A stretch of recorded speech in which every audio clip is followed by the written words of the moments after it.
The film begins with an elderly priest soaring towards the Rocky Mountains above the sky, where the gods of the sky are buried. The ancient priest, a guardian of the god's tomb, had come to this location because one of the gods was to be revived that day. That god was one of the gods who perished in the heavenly conflict between the gods and the demons of hell. Soon after, a young man named Chen Nan, the celestial god's reincarnation, emerged from the ground. He appeared perplexed and unsure of his true identity, because all memories of every god reincarnated as a human had been obliterated. The old guy guarding the tomb then attacked Chen Nan, telling him that he would eventually remember and realize his actual nature. Following that, the old man guarding the tomb booted him, knocking him from the sky and causing him to plummet to the ground. Chen Nan tumbled to the ground and landed in a river, where a princess named Taxu Yu was washing and brushing her hair. Princess Taxu Yu looked astonished when he emerged out of nowhere. She quickly yelled for assistance from the guards.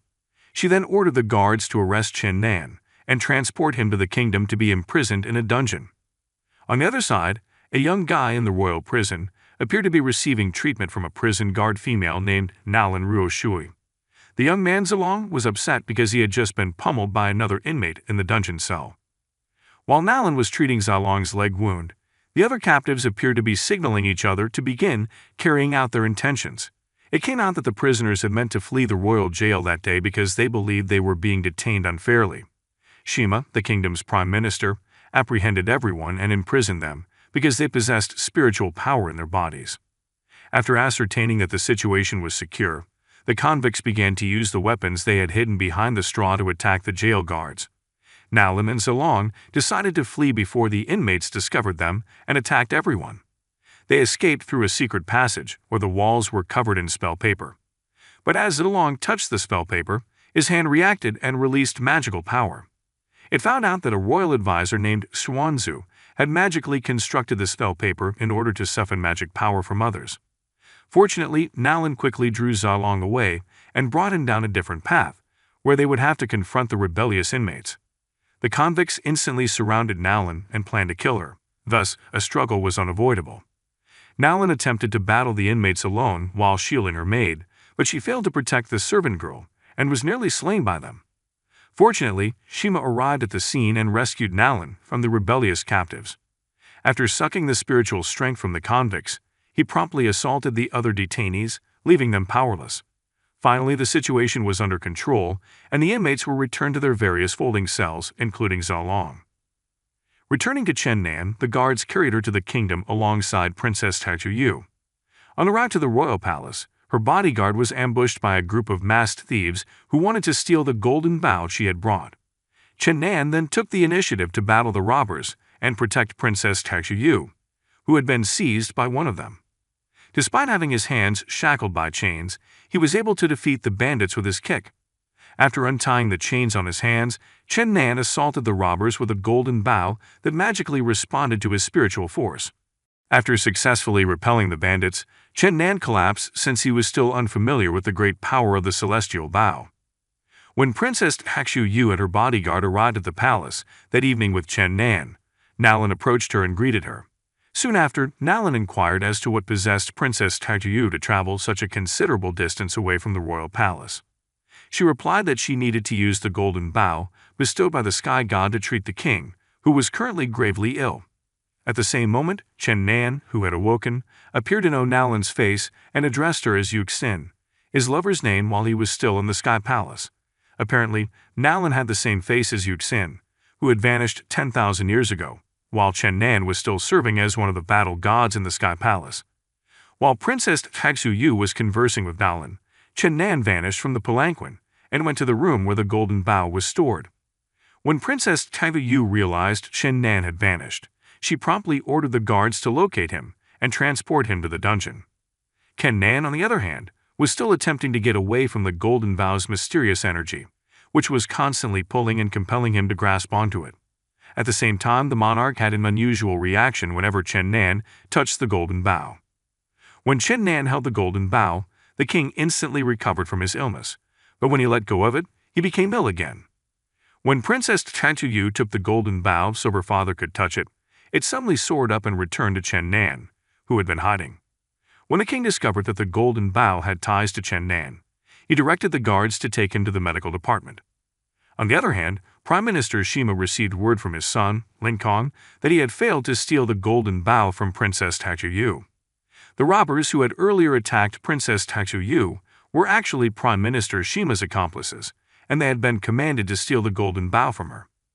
Although Linkong failed to complete the mission to find the golden bow, he did obtain critical information about where he had discovered a young man with exceptional spiritual strength.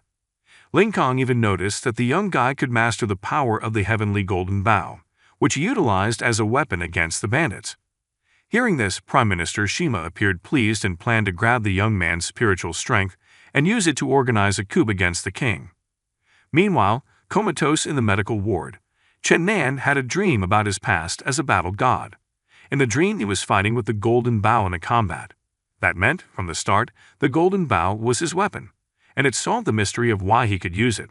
That night, when Chen Nan awoke, he approached Nalan and asked whether she was Yuxin, his sweetheart who had left the celestial palace long ago. However, she stressed to him that she was not the girl he was searching for. When Linkong unexpectedly arrived at her house during their chat, she hurriedly ordered Chen Nan to hide in her chamber. This was because Nalan had been engaged by the Prime Minister to marry Linkong, and knowing Chen Nan's whereabouts at her home would put him in jeopardy. She never loved Linkong, but she was compelled to consent to the matchmaking to follow Prime Minister Shima's commands. After Linkong departed Nalan's house, Chen Nan contacted her and informed her that Linkong had attacked Princess Tachuyu on the way to the palace the day before. He believed this since the assailant's shoes and voice matched Linkong's. A few days later, a gang of disguised assassins unexpectedly came in the emperor's palace, intending to attack the king. Fortunately, Prime Minister Shima easily defeated the assassins, and the monarch was saved. Prime Minister Shima then inquired about the young man's location, who wielded significant spiritual power over the king. Nevertheless, the king, who had a nasty feeling about his intentions, chose not to tell him anything. Princess Tachuyu also attempted to conceal Chen Nan's whereabouts by claiming that he had been apprehended and executed by the royal guard. In the evening, Prime Minister Shima summoned Nalan to his office to inquire about Chen Nan's location. However, she feigned to be unaware of his whereabouts and withheld information. On that date, Prime Minister Shima instructed Nalan to prepare for her wedding to Linkong, which would take place in a few days.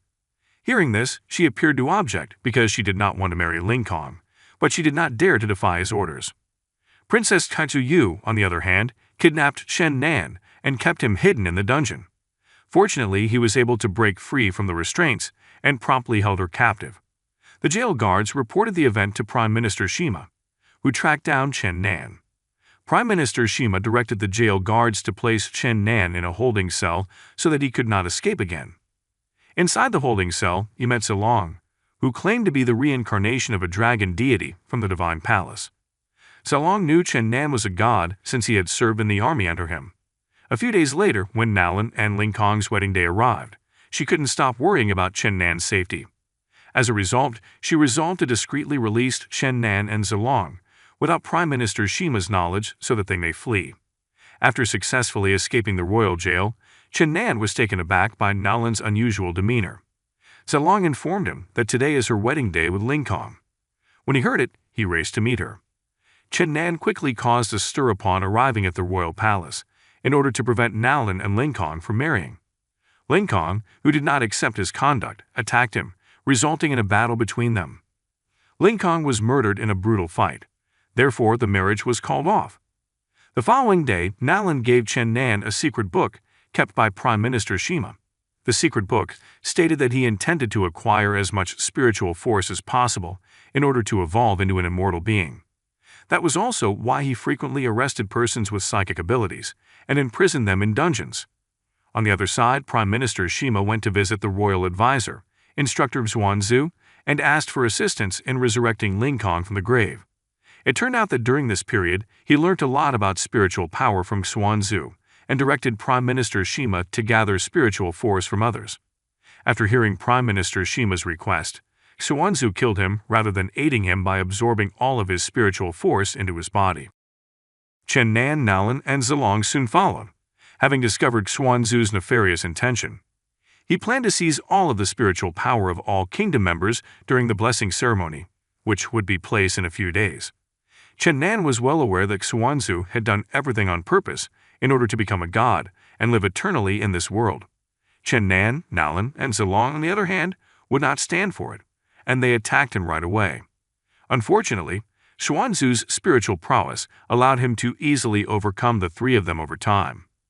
In the evening, Xuanzu went to see the king and asked him to perform a blessing ceremony for the entire royal family. The monarch, who had no idea about his nefarious scheme, readily agreed to it. This may happen since Xuanzu had already told the king that the blessing ceremony would cure his illness. The following day, Princess Hakshu Yu and other royal members assembled in the open hall to perform the blessing ceremony. When all of the royal members were ready, Xuanzu executed his plan by absorbing their spiritual force. However, Chen Nan and Zilong, who had recovered from their loss at the hands of Xuanzu, stopped the execution. Zilong changed into a massive dragon to assist Chen Nan in defeating him. Not only that, but Chen Nan had obtained his divine power from the golden bow he had conjured, and he promptly utilized it to defeat Xuanzu. After successfully murdering Xuanzu, all kingdom members, including the monarch and Princess Yu, got up and regained their spiritual power. Finally, Chen Nan's journey to discover his true self and strength has been completed. The movie concludes. The message of this video is to not put too much trust in individuals we believe to be decent, for even those closest to us can betray and hurt us from behind.